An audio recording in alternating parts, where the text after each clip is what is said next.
like and subscribe, share, use my content. I don't care. Have at it, boys. It's all free, just as long as you send people over here. Anyways, the title Deftones. So apparently, I'm stuck in the '90s. That's what my wife tells me or whatnot.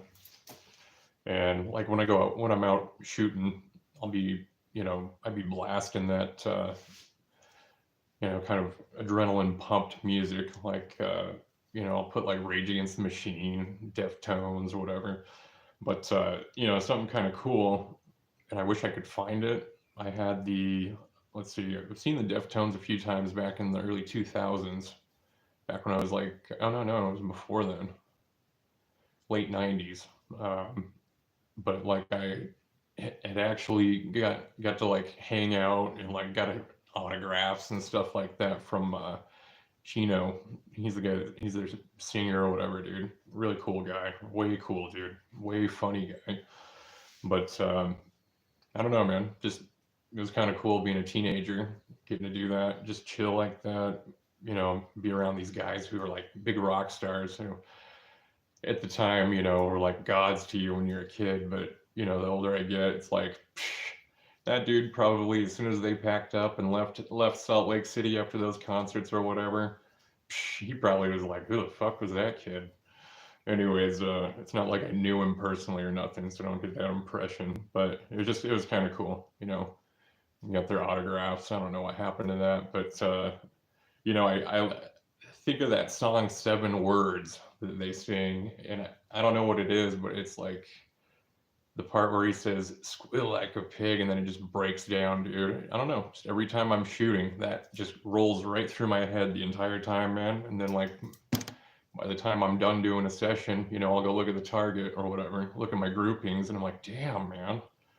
Like I shoot way better when I'm just totally in the zone with this stuff. It like puts me into a place. It's weird. I don't know. That was just an odd thing I was thinking about last night. But I get a lot of crap on here about using Rage Against the Machine, and so many people are like, but they're like commies and they're like all this stuff and they're liberal and all that. And I'm like, I don't care. I don't give a shit about their political views. I like their music, so I'm gonna play it. I mean, who doesn't like Bulls on Parade or Killing in the Name of? I mean, come on, man. Those songs are classics. You can't beat that. But it's on a gun channel and they hate guns. I don't care. I think if anything, that makes it even better because it's like, huh, do what they told you. You won't do what you tell me, sucker. So guess what? I'm doing exactly what they say in this song, and that is defiance. Never comply, dude. Don't be a sheep. It's just like with the two-way, dude. They can come and take it or try to, but it ain't gonna happen. And anybody that thinks that they're going to be able to disarm Americans are delusional. I mean, it's that's a right of being born on this awesome soil. Which, by the way, guys, 9/11 coming up. I'll have a special piece out for that. I like to do these types of things, memorial or whatnot, on my channel. So I'm working in the works for that for you guys to check out. It's kind of neat. My town here in Pierre, since I moved here, I'm not originally from here. I'm an outsider, according to a lot of people here, because I don't like to eat tater tot casseroles and shit like that. But we have, if you go down like our main street here is called Sioux Avenue, and then like up on each side of the road where every single light post is, they have some flower boxes that kind of like hang down, and then like right above that there's these cool banners, and they actually have pictures of the young men and women who are on active duty, or or barely returning veterans and stuff like that. And it's got them in there in their Sunday blues, their dress uniforms, and it's kind of a nice thing, kind of honoring them or whatnot. Or really, I don't know. It's just a neat thing for me. I love that stuff. And then we have our National Guard base isn't too far away. The U.S. Army Corps of Engineers, they're always like doing drills and things like that. Yesterday was kind of cool. While I was out fishing,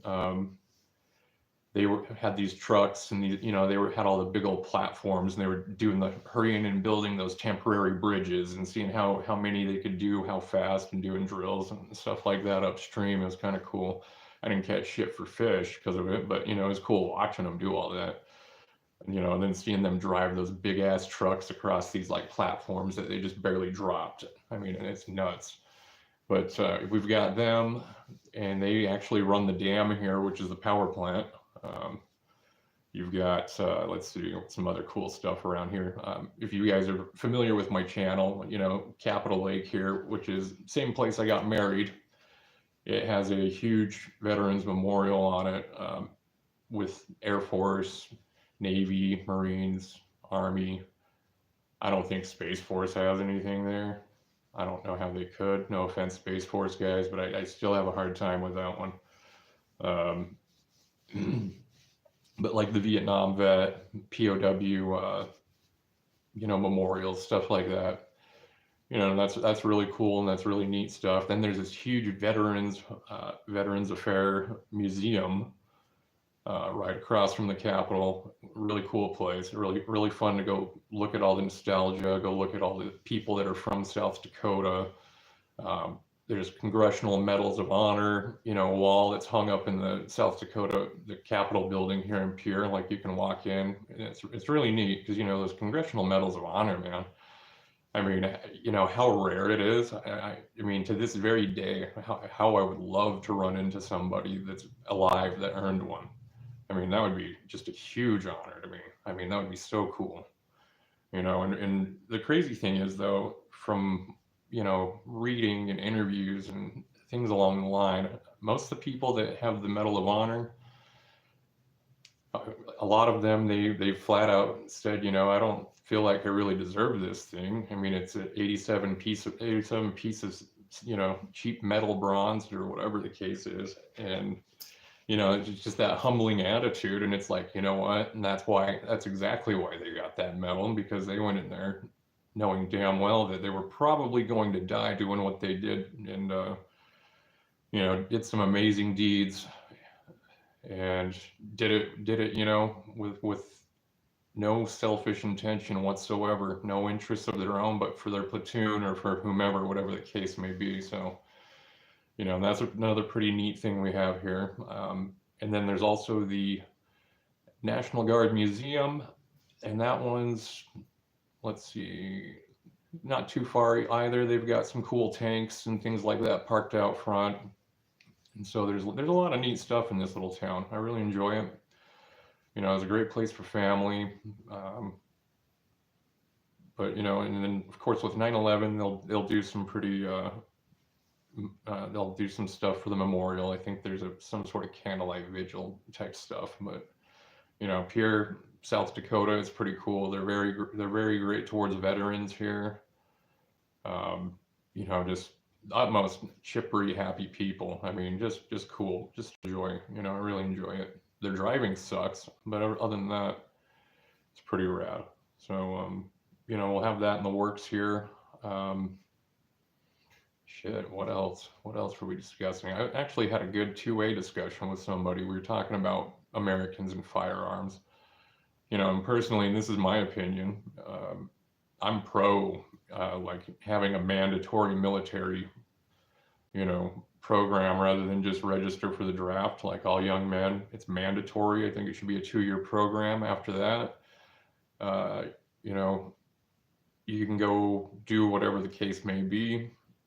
But I mean, there's so many more positions in the military than just infantry. I don't know why you'd want to do anything else but infantry, but that's just me. But I mean, there's very intelligent people. It's like I said, I mean, we have like the U.S. Army Engineer Corps, running the dam. You've got, logistics. You've got all the support positions, MOS, that don't even leave the United States. Hell, National Guard. I mean, right now the National Guard would be, it'd be great to see the numbers bump up on that and the U.S. Customs and Border Patrol. But, it's just too bad nobody wants to do these jobs. It's a job nobody wants to do, but it needs to get done, unfortunately. But, I mean, it's crazy because like out here, you know, and you guys have heard me talk about convenience stores and grocery stores, how they sell ammo here, or you can buy gun. My grocery store here, Lynn's Dakota Mart, I can go downstairs and buy a gun. I mean, that's how freaking cool it is here. It's awesome. Uh, you know, and then I just think about it, and I'm like, in this discussion we had, it was with the 2A. It's, well, you know, if they disarmed America, well, look at it this way. Okay, as far as invasion goes, you want to go with your, whenever we think invasion, of course, we think storming the beaches. I think of, you know, reading, you know, hearing stories from some of the people I know or whatnot that when, you know, when they went to Iraq from the 1st Marines Division, some of those guys telling me about how they rushed in there back in 2003. And, you know, I would have been, it was before, I mean, it's just crazy, like to think about invading. So, you know, like, I mean, like that's basically what they were saying. They're like, oh yeah, man, you know, when we went over to Iraq and got into it, I mean, 1st Marine Division was fast. Went straight to Fallujah. Some of my friends were telling me about these, Iraq and whatnot. But, you know, just to think if somebody would ever try to do that with the United States, you know, we have the Second Amendment, so we can, you know, we have the National Guard, we have our law enforcement here. I mean, as far as regulating a militia, you think about how many Americans have firearms in their homes. To top that off, I mean, to think about it in another term or another sense, other countries have to keep that in mind. Now, you know, when we you know, go to places or whatever, like wars we've fought, you know, recently, like for instance in Afghanistan, shit ton of people have weapons caches and things like that, you know, and there's all sorts of old Russian ordnance and things like that were ran into. But you know, it's not the same as the U.S. where you can openly carry a firearm and just walk out and start, if somebody were to invade us and start shooting, I mean, you know, it would be just crazy. It's a great deterrent, but you know, they'd be pretty stupid to try to do so. I mean, Second Amendment, like I said yesterday, self-defense, yeah, but it's to protect us from tyranny and people infringing on our rights. And this brings up the topic, and this has bothered me for months now. So Joe Biden, granted his reign of terror, or whoever was using him as a sock puppet, is just about over. But he had made some comments one time mocking people who like firearms, mocking AR-15s, and you know, he was so delusional he forgot halfway through his joke the punchline. But the thing that really irritated me is, you know, when I said just barely protect you from tyranny, he made some sort of comment saying, oh, yeah, that'll protect you from tyranny, man, or like the government. Well, guess what, man? You're not going to need an AR-15. You're going to need an F-15. You know, and it's that type of talk right there to me. That's the bullying of, oh, you should be scared of the government. You know, we got airplanes and nukes. Yeah, they do. But you can bomb your own people and nuke your own people and see what the outcome would be for you. I mean, Joe Biden's a freaking idiot for saying that. I mean, he's an idiot, period. He probably doesn't even remember saying it. But I'm trying not to get too political here for you guys, but that just bothered the hell out of me because it's like, is this dude threatening us? I mean, like, you know, just in my mindset. And before y'all get all happy and jumpy, I'm not the biggest Trump fan, so don't think I'm one of those cultists or whatever. You know, everybody's entitled to opinions and they're allowed to believe whatever they want to believe in. But you know, he makes a comment like that, and I just think, you know, this dude's delusional, so it's really hard to take his word. But if somebody else were to say that, that would be terrifying. I mean, you know, it's just people don't catch these types of things. I'm sure there's other people on here that saw this thing and probably made videos about it on YouTube and commented or whatever. But I don't know. I've been thinking about that quite a bit lately. I've thought about, being a dad, and, our kids inherit everything from us. And it's just like, man, I want to preserve my family for the future. I want to preserve my country for my family for the future. It's like you want the military to be preserved and built up to protect your family and your country for the future. And I don't know, it's just these things I think about constantly. And I'm like, man, I hope our kids and our generations afterwards, they're going to have something to hold on to of this country. Hopefully it sticks together. And, and a lot of people think, oh, well, why would you worry, man? You're going to be dead. And yeah, I'm going to be dead. But at the same time, you look at your kids and your legacy, and it's like, that's part of you. That's your DNA moving on in life.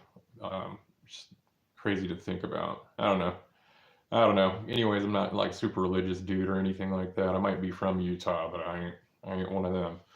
Um, so that's my single shot Sunday rant message for you guys. Uh, Bipod footage almost done. I did post that over on the community page.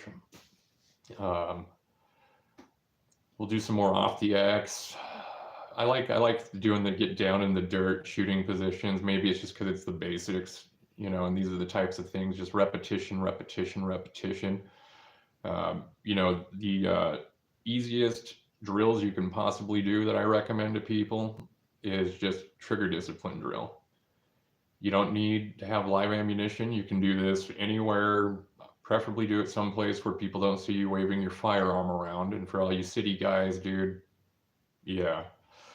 Um, but all you need to do is finger outside of the trigger guard, extend into firing, pull back, and then as soon as your round's done, simulation or whatnot, finger out of the trigger guard, disengage. You can do that in repetition over time. Subconsciously, your mind will get to it. These are just simple things. I mean, like the shooting positions in the get down in the dirt videos that I'm making. These are a lot of things that I've been showing my kids, and my kids practice, and sitting down, how to shoot sitting, how to shoot while on a knee, prone position, laying down on your stomach, your breathing exercises, like when you're shooting, put your cheek right up to the stock cheek guard area. It's just basics. It's just repetition, repetition, and repetition. One thing that sucks that YouTube, I can't disassemble firearms and put them back together. Community guideline policies. And I don't know how some of these other channels get away with it, because goddamn, man, as soon as I do something, it's like flagged and boom. It's that is the case with that one. But that would be, I mean, field stripping, knowing how to clean your firearms, knowing how to maintain and take care of them is just as important. It fits right into the responsibility of handling them, because you're going to have a gun that's all gunked up and an unsafe device that's not going to operate and function when you need it to. Not to mention it poses potential danger to you, even if you're just at the range plinking or out in the woods or in the desert or whatever you choose to do. But, apparently YouTube doesn't like that. So, that's another woke thing. Hopefully Elon Musk buys them, and then we can change things and actually have freedom of speech and have the liberties to put out content that's, is appropriate, but, permitted. And, with all that stuff, because I feel like there's a big part of that responsibility that's, it's just like, oh, yep, guns just work automatically forever, when, they're a machine, a weapon system, fine components. But, it's kind of the case there. So, there's some thoughts with that for you guys. So we'll have that footage out. I just got a case of clay pigeons, so we can finally go shoot some more of those. I'll have to get some actual footage. That stuff's fun. That's one thing I can't wait till my kids are a little bit bigger. They can't quite sling the 410 shotgun, just about, but once they're at that point, because they all want to shoot clay pigeons. I mean, that's fun. I mean, I go to the range and I'll unload the pistol and I'll unload the rifle, and I can do those drills and stuff like that. And those are more for training and conditioning in a sense. Clay pigeons, though, man, like I don't know, I just love how fast it is. Follow through with your shot. It's just I really enjoy doing that. You've got moving targets. It's not a paper target, staple gun to the backdrop, or in some of these videos, I don't even put targets up when I'm demonstrating things, because that's not the point. What we're like of the videos at that time, the focus is more on, how your elbows are, your knees, your stance, etc. But like shooting clay pigeons, I could do that until my shoulder was about ready to fall off. I mean, I just love doing that. Ton of fun. And like I like duck hunting and geese hunting, but at the same time, you can only shoot so many a day. And then on top of that, I'm not gonna eat. If I'm not gonna eat it, I'm not gonna kill it. I can only eat so much, and I don't have a huge freezer. But so I don't know. There's some thoughts on that, some things. Any suggestions from you guys? Feel free to comment in the comment section. I've got fishing to do. I've got life to live, guys. So you enjoy your Sunday. And we'll catch you up on the next week, whatever, or replay, whatever you guys do. So, it's all your choices. But anyways, thanks, guys. Have a good Sunday. Take care.